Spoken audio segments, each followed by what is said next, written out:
En pile moun kwe, religion nous choisi pas gen importance. Yo pense religion tant kou plusieurs routes qui mènent même côté, qu'a fait moun joine bénédiction pour tout temps dans mes bon Dieu. Mais est-ce que c'est vrai? Est-ce que bon Dieu accepte toute religion? La Bible compare religion ak deux routes. Yon ki l'âge qui gen en pile moun la-dedans, l'autre la gêné et c'est yon ti kras moun qui joine li.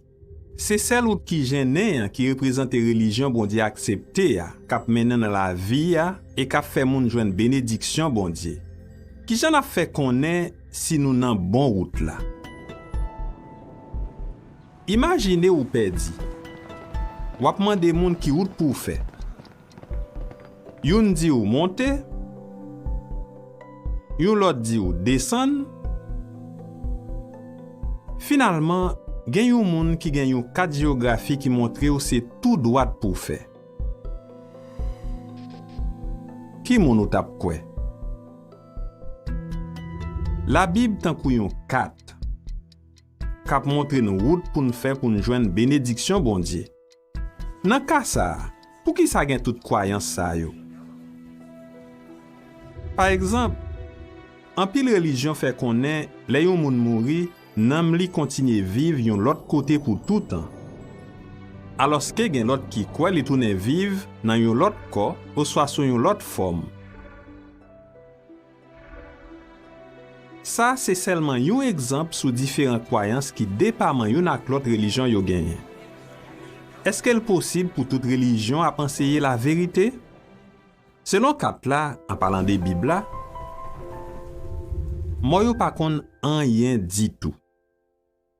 Bon Dieu pral fè yo vivre encore dans lè li fixé ya, et moun ki jis yo pral vivre sous terre pour tout temps. Si Bible a clair comme ça sous enseignement ça, est-ce qu'elle pas clair tout sur l'autre sujet tant kou façon pour nous agir?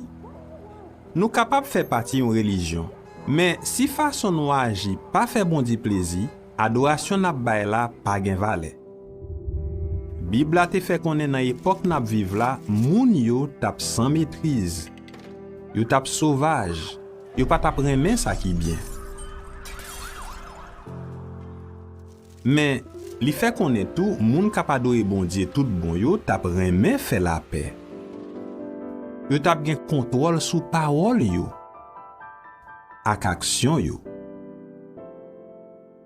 La Bible pas dit gen pile religion qui fait bon Dieu plaisir.